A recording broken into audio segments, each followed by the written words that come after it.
To download and install Python, we need to go to python.org, then go to downloads and choose the version of Python you want to download. I'll prefer Python 3.6.4. Click on that.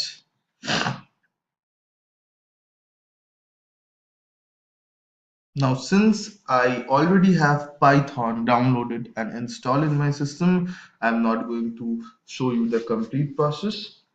You just need to download it and later on install in your system. So once you download Python and install it in your system, let's get back to my desktop screen. So once you download Python and install it in your system, you need to go to Python IDLE. Now, what is Python IDLE? I am going to explain it to you in upcoming moments.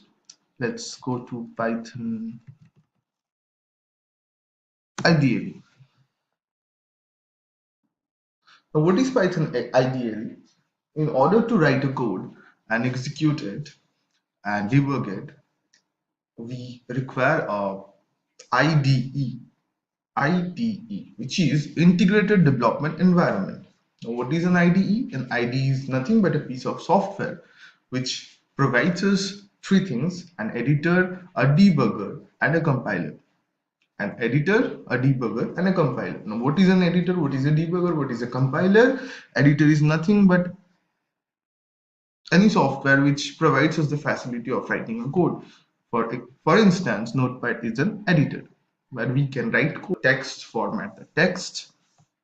So basically, Notepad is an editor. What is a debugger? A debugger is a piece of software which can help us to uh, recognize the errors in the code and debug it, and to solve the errors and fix the code if required. So debugger, editor is done, debugger is done. Next is compiler. So what is compiler? Compiler is a software which converts the code we write in high level language to something of low level language. Now, so let's create a new Python file. Let's create a new Python file. How can I do so? Go to file, go to new file, click on it, and here we have got a new file. Okay, so before moving ahead, I'm going to discuss with you what is our goal today. So today we are going to create a guess game. So how it's going to happen and how it's going to look, let me show you how the guess game gonna work.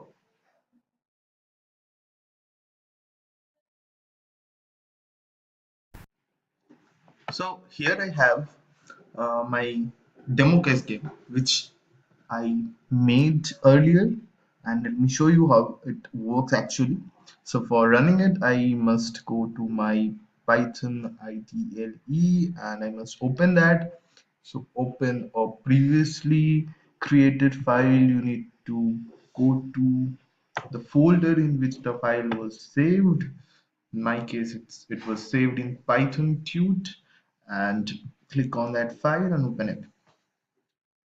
So here I have the code which I have written, and let me save it and run it. For running it, go to run and click on run module. You can also click on F5 to run the code which you have written. So once I click on it,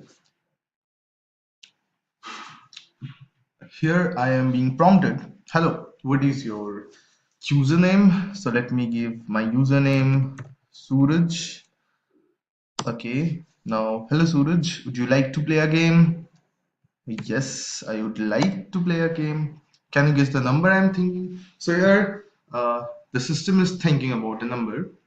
I need to guess what the number is. So Let me guess, 5. Guess lower. So what shall I guess now? Let me guess 3.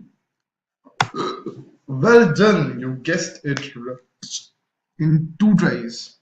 So this is what we are going to prepare today using Python, and let's get set and start with our goal. So we were in a step where we were jotting down what we need to do, we are supposed to do to develop this game. Let's see what are the things that we need to support, that we supposed to learn to build this game. So first we need to learn about variables in Python. Variables. Then we need to learn how to print a data in Python. Print information. Then we need to learn how to take inputs in Python. How to take inputs. Then we need to learn about conditions in Python, conditional statements in Python, like if, else. Hmm. Then we are going to learn about iterative statements like loops. So we are going to learn about loops. Under loops, we are going to learn about while loop and for loop. So these are few things which we shall learn before developing this simple game. So let's move ahead and start our learning process. Okay, so I have this simple file which names first.py. So Python codes have an extension of .py. We shall remember this, and we must always save a code written in Python with this extension. So printing information. So print in information. So in order to print any information using Python, we just need to write this print function, print, and pass whatever you were willing to print inside the brackets. So since I'm willing to print a string, I'm passing it inside double quotation inside print. So let's run it. So here we have the output, hello world. So we are done with printing info, done. So let's see what is a variable. So variable is nothing but named memory locations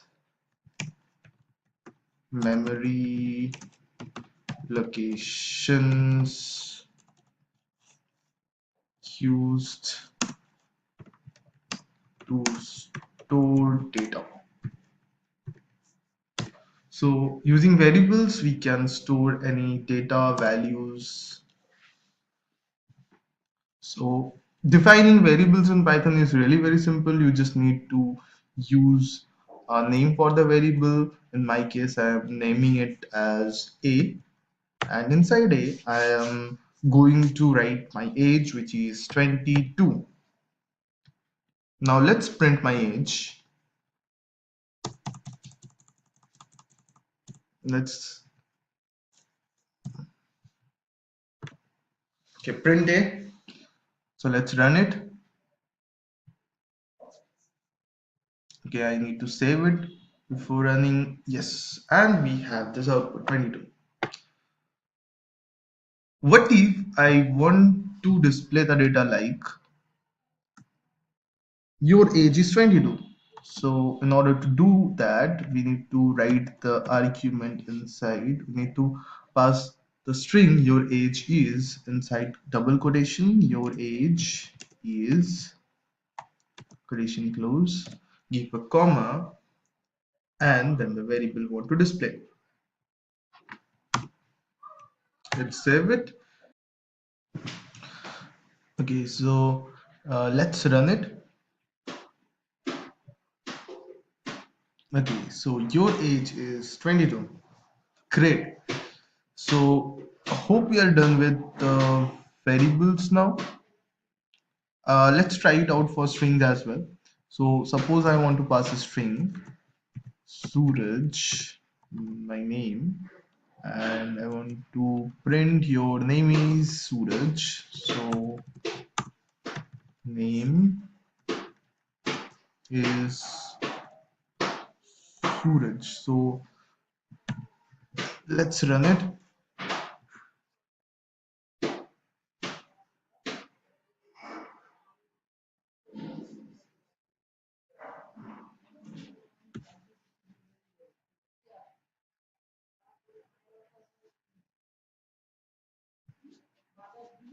Your name is Suraj. So well done, guys. You have learned about variables. You have learned how to print any information in Python. Let's learn how to take an input. Take an input. So let's see how can we take an input. In order to take an input, we use this input function in Python. And inside the input function, we need to pass a text which we want to display the user while taking the input. So please enter your age. So while you prompt the user to give the input, and once the user gives the input, you need to hold that input into a container or into a variable. So let's hold the data inside a variable named age. And in the next step, let's print that age. So your age is, so I'm going to display the data which is inside the variable age. Let's save it and run it.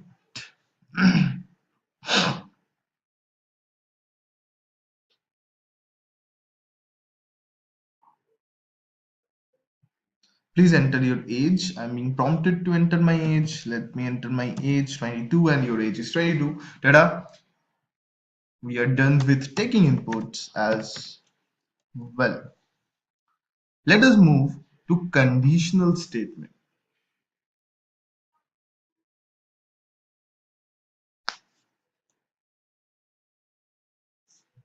So in conditional statement, we have if and else. Let's check out how to use this if and else statement.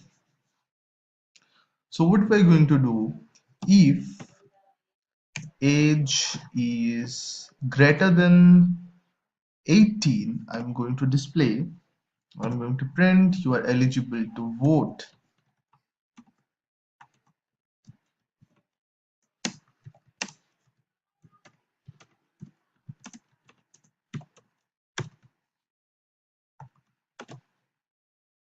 And what if the age is not 18? So that what if portion comes under else section. Inside else, I need to print,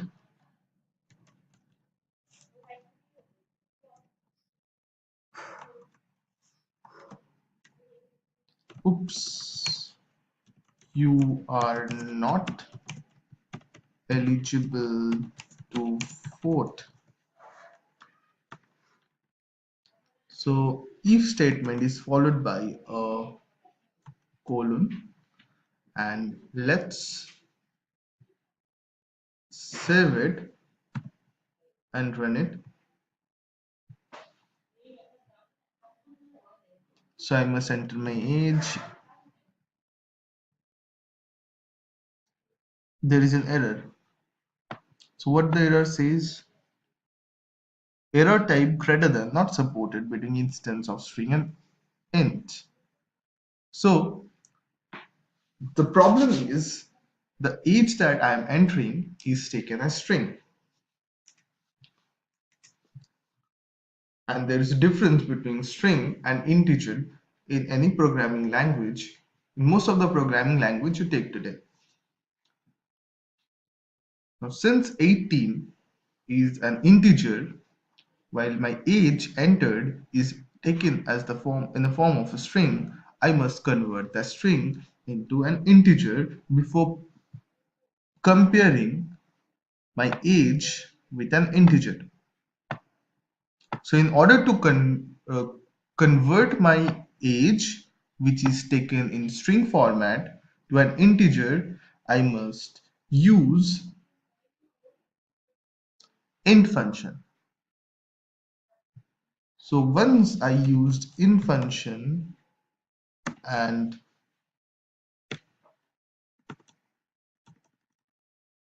put the input inside my int function, it's going to fix the problem which we just faced now. Okay, I'm being prompted to enter my age. Let me do it now. Great, you're eligible to vote. Now let's try it out with an information which is uh, less than 18, with an age which is less than 18. Let me try it out with 17. Oops, you are not eligible to vote. I hope you guys got if and else well. So we are done with this as well. Let's move to while and for loop.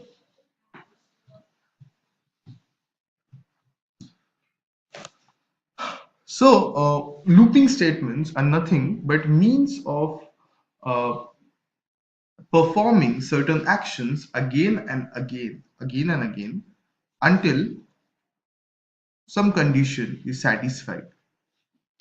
For instance, what if you want to print your name 5 times?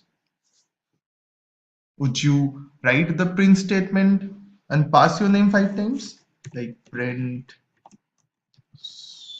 Suraj and copy paste it for 5 times?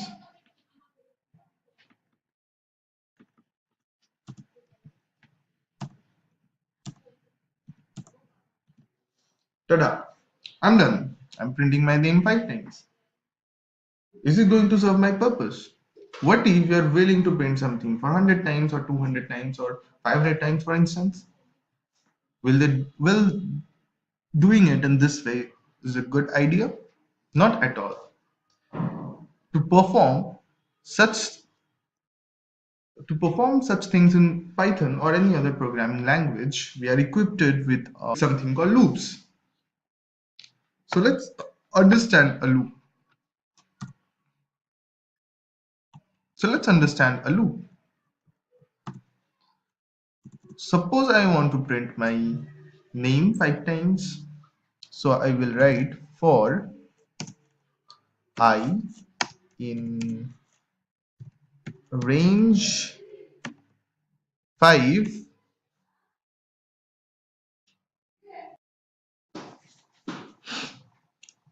So let me now run it and see what I'm going to get. But before running, let me tell you, I have left a syntax error on this line.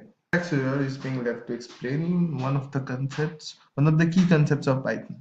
Let me run it and see. So I'm getting an error. What the error is? Expected and indented block. Now, what does this error mean? Expected and indented block. To understand this, let me take you to the Java code which I had written. Okay, so here we have the Java code which I had previously written. Let me explain it to you using my Java program.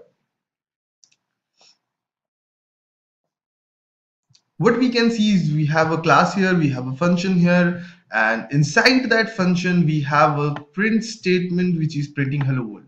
Now basically what it means is once we are inside a main function, we need to print it. So basically this a block of codes uh, defines as the flow in which these codes are being executed.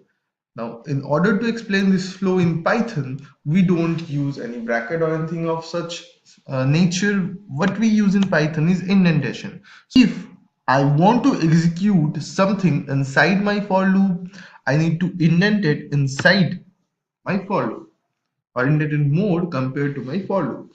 Similarly, you can also see I have followed the same syntax for my conditions as well. Since I want to execute this print inside my if condition, I have kept it more indented comparative to my if statement.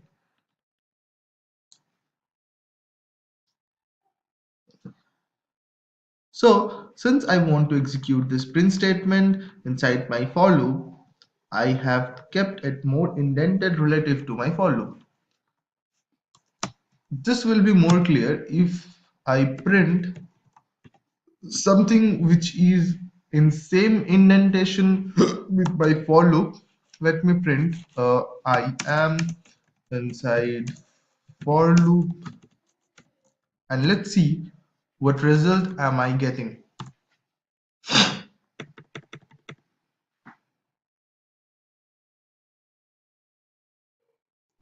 Okay, let's run it. Save, run. Okay, enter your age. I'm being prompted to enter my age. See, so what I'm getting is inside my for I have printed my name 5 times. So inside my for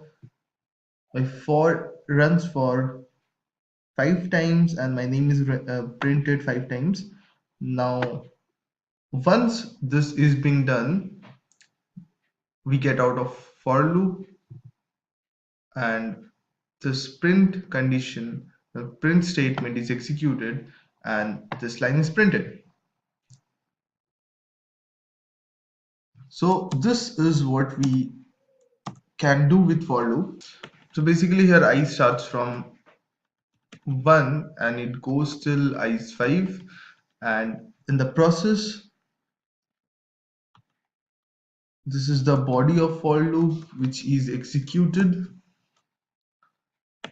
until I gets to 5, hence we get Suraj printed 5 times. So let's see how we can do the same thing using a while loop.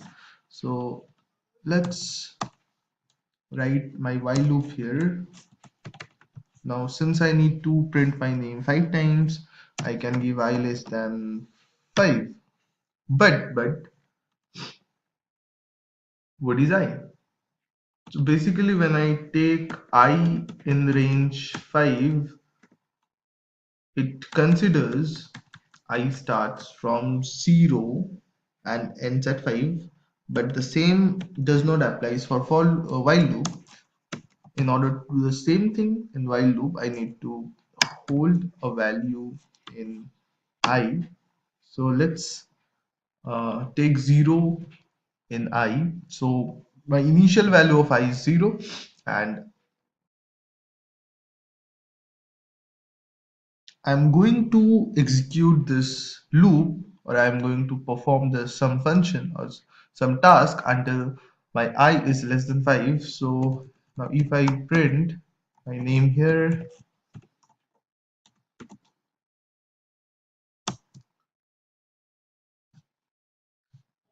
my name is printed, the name will be printed, and after printing, like suppose let's imagine what happens actually. Initially the value of I is 0, and while checks 0 less than 5. So if it's true, the body of a loop is executed. Now since I is less than 5, it is true, the body of the loop is executed. That means I'm getting Suraj as the output. So once it's true, I need to increment the value of I by 1, So once it is true, it is done. Printing once is done. Printing my name once is done. I have incremented the value of I by 1. That means the value of I is now 0 plus 1, which is 1. Now after the body is executed, the flow gets back again to my condition checking. So while again checks I is less than 5 or not. So I is now 1, 1 is less than 5. Again the body is executed. That means Suraj is printed again. And again I is equals to I plus 1. That is I is currently 1, 1 plus 1 is 2. Again the condition goes back to while. So basically it checks the condition again and again and executes the body as long as this condition is satisfied. I hope it's clear. Hey, so let's print my while. Invalid syntax. Okay, just I messed up. I messed up with Java actually.